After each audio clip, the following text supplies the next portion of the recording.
So this is what I've been running for basically all of season one. No imbuements. We're using rapid fire.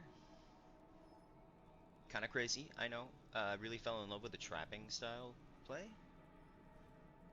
but yeah. So for skills, obviously we go puncture for the vulnerable, and we're playing combo points.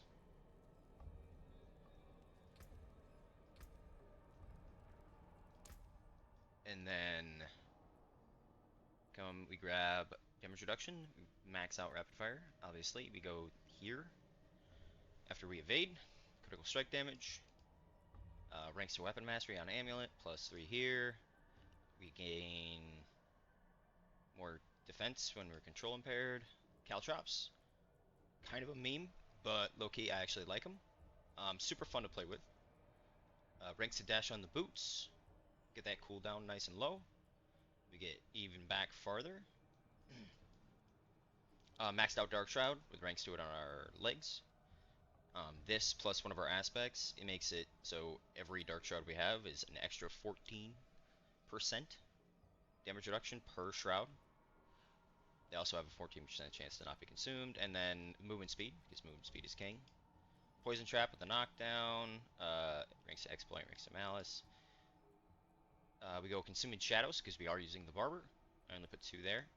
Frigid finesse because we are using cold caltrops.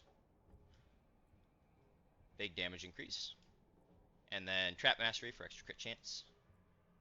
Down to haste for more movement speed, and we're using exposure to get all our cooldowns back. Exposure is actually really great with caltrops because everyone's constantly affected, like between these two, whether they're poisoned by poison trap or if they're in our circle. We're getting our death trap back so fast. Paragon board, I've messed around a lot with Paragon board, but this is what I settled on. So we go up, we're grabbing damage, max life, great. Combat, more crit damage, works with all of our skills. It's awesome. Uh, Damage, max life, armor, all that here. We come up to no witnesses. So every time we do use our death trap, we get another 1.1 multiplier. And we basically have 90 to 100% uptime on that. Also makes our death trap stronger. We go turf for the damage reduction and damage to close, because even though we are playing rapid fire, we do play in that mid to close range a lot. A lot of max life, a lot of additive damage in this. A lot of damage to healthy, which is actually really good with the barber, and a lot of crit damage right here. Then we go over to exploit weakness. I actually don't take the legendary node, so I could actually come over and get no witnesses. You can do either one. It's really up to you. And I take ranger. I don't really have a lot of my glyphs maxed yet. I just hit 100 a couple days ago. But we take ranger. Get vulnerable damage. We take this for the dex, the potion healings, whatever. We grab, more vulnerable damage. Damage to injured is whatever. Damage reduction from vulnerable is really big. There's also a lot of armor right here. And then we come up to cheap shot. Cheap shot's great. We're basically always crowd controlling enemies. The build's super safe to play with because you can play basically any range. Mid, far, close, and you're just spreading CC like constantly. We grab all this armor, damage to crowd control here. Come up, we put in control. We're always chilling, we're always freezing. We're getting stuns from stun grenades, from exposure.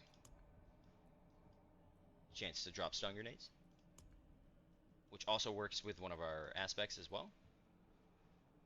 That's a lot of damage to crowd control. We get more damage to crowd control. We come over, more damage to crowd control, crit damage to crowd control here. Cheap shot, that's great. This is basically maxed all the time. Damage reduction from elites and some armor here, just for more survivability, especially higher up in the Nightmare Dungeon tiers. And we grab the damage to healthy and armor here, which is awesome, because we are using Barber. We go up to finish off our board in the Cunning Stratagem board, because we are playing with combo points. We get a lot of core skill damage here and a lot of armor here as well. Then I put exploit here. Then we come up, and then I grab more armor, potion healings, whatever. It's just a plus. It's mostly there for the armor, and then we grab combo points. This actually makes it so if max combo points, we get like 10 arrows. I think it's the tooltip says 9, but it's actually 10 arrows on a 3 combo point rapid fire. So super, super big damage increase. Yeah, that's the skill tree and Paragon board. Let's go over the aspects. So, aspects on my helmet, running Might. On the chest, I'm running Enshrouding. This makes our Dark Shroud stronger. And when we're standing here, we get more. You know, when you're standing still, which is kind of alright. Like, basically, when you go into a dungeon, I think it counts as you standing still during a loading screen, so you actually start out with, like, a good amount of Dark Shrouds. We are using Frostbitten. Synergize is really good with exposure. And also, another aspect we're using. We are using Umbris. This is really low-rolled Umbris, but this is how we maintain our Dark Shrouds without having it on our bar. And then we are using Quickening Fog. This actually just to get out buff. This plus the ranks to dash and our boots makes our charge time really low on dash. Plus when we dash through crowd-controlled enemies, our dash comes back faster, and then this makes it come back faster as well. But this drops a stun grenade at the end of dash, so during a rotation, when you do caltrops and they're chilled, you can actually dash into the pack and drop that stun grenade, and it'll just freeze like half of the guys it hits. Like it's actually super awesome.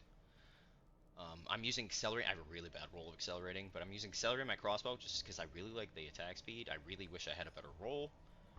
Using disobedience on the neck, on the amulet, just because it's it's really strong here. You can move this to somewhere else and then get higher percent chance for if you like say you have a max roll of Umbris, you can put it here. If you want to run this build with Twisting Blades, you can, and that way Puncture has a better chance because it'll be 90% on a max roll here, and you can move Disobedience over to here. Edge Masters, just for the damage. My rings are terrible, but I'll go over affixes on gear in a second. Yeah, Edge Masters for the damage. Expectant, because we are running combo points. Super, super great on a combo point build. Condemnation isn't needed. I'm using it, but you could just use a normal dagger or sword. Throw a different aspect on if you want. You can use the rapid fire aspect or whatever aspect that, core skill you want to use this build with, but Condemnation is what I have. I have a max roll, so it's actually super good. And then Rapid for the attack speed. Stat affixes, yeah. So I prioritize a lot of all stats just because I like to get all the Paragon bonuses because I'm kind of greedy. Um, but armor, max life, cooldown reduction isn't necessarily needed on this build just because exposure is so good. You could get Dex here for more damage. There's a few other things you can do as well. You want damage reduction, damage reduction, damage reduction on armor, on your chest. Like, I have damage reduction from poisoned. I'd rather have damage reduction from close, but this is what I have for now. Gloves. You want ranks to your core skill, attack speed, crit chance, because we are using Frostbitten. It's going to feed into that, so double your crit chance is your chance to freeze people with your grenade skills, so you really want to prioritize some crit chance. And then whatever else, if you're using an imbuement with this setup, instead of like Poison Trap or Caltrops, say you don't like Caltrops, you can use imbuements, critical damage with imbuement skills here. You definitely want quad damage reduction pants, just because it's rough. You can run this setup with Eyes in the Dark, because we are using Death Trap. It's super fun, but you're gonna feel squishy. You're gonna feel really squishy. With Rapid Fire specifically, and in my opinion, the other bow skills as well, Barrage and Pen Shot, you want to have attack speed evade cooldowns. So essentially, what you can do with this is animation cancel your rapid fire, so you're not stuck in place, and it really helps. But we are using Quickening Fog here with ranks of dash. You want movement speed. I use all stats, dodge chances, whatever. You can also get damage reduction while injured. A few other things on boots that are all right. If you wanna, you can use Shadow Step instead of dash if you want a unstoppable. I don't really care about unstoppable that much, but if you want, you can just replace this for the Shadow Step aspect for the double charges if you want, or literally anything else, and use Shadow Step. Um, Affixes on crossbow, you want crit damage, vuln damage, dex, and then either core skill damage, all stats, whatever. I like all stats. It's more dex, more stats for the paragon board, all that. You want movement speed is really nice to have in the amulet. You won't really need it. You want ranks to either like frigid finesse, weapon mastery, malice, or exploit is actually really good on this because we are using the barber. Speaking of, the build works spectacularly well without the barber, but it just adds a lot of AoE. If you don't want to use the barber, you don't have to actually. What I would do if you don't want to use the barber is take out points into these 3 points here, consuming shadows and shadow crash, and put them here in an innervation. So you have that 30% chance to gain energy instead, just to help with energy sustain. But because we are playing with, we're using like trap combos and then combo points as well, our energy has time to actually regen in between shooting. So we're not really spending a whole lot of energy all the time. Um,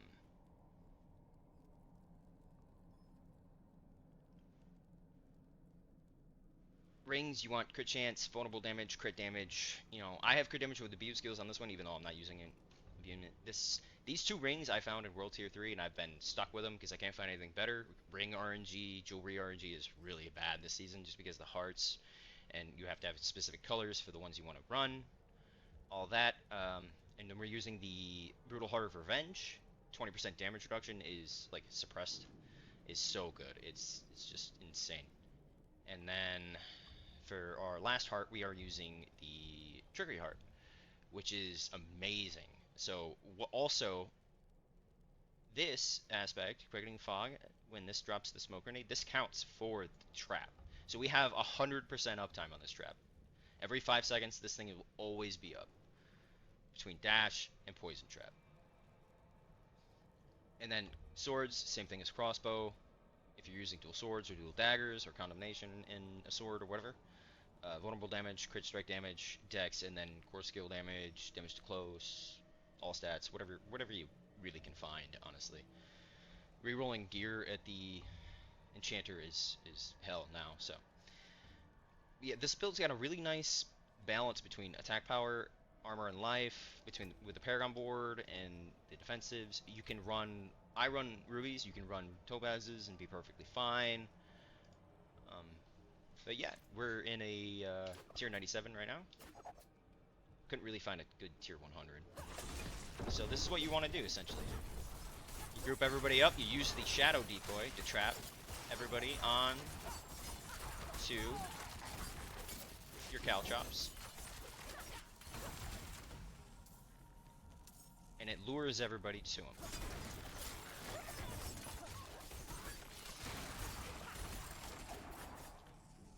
So you have a couple combos you can do. You can do Death Trap, do all 3 of them. See how they're frozen there. Preemptively high. This build kind of does suffer when they go unstoppable, which is a little unfortunate, just because we are stacking a lot of damage to crowd controlled. But that's okay.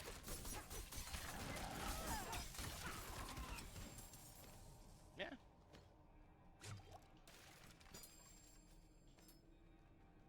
Not bad.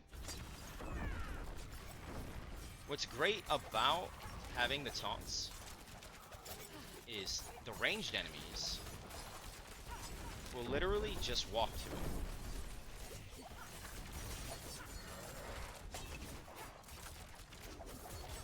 So all those quill rats and everybody, they're really not that big of an issue.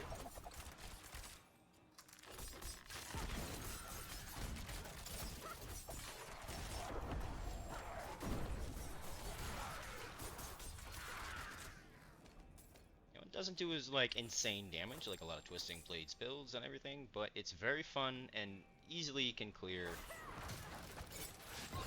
high level nightmare dungeons if you just play around your traps.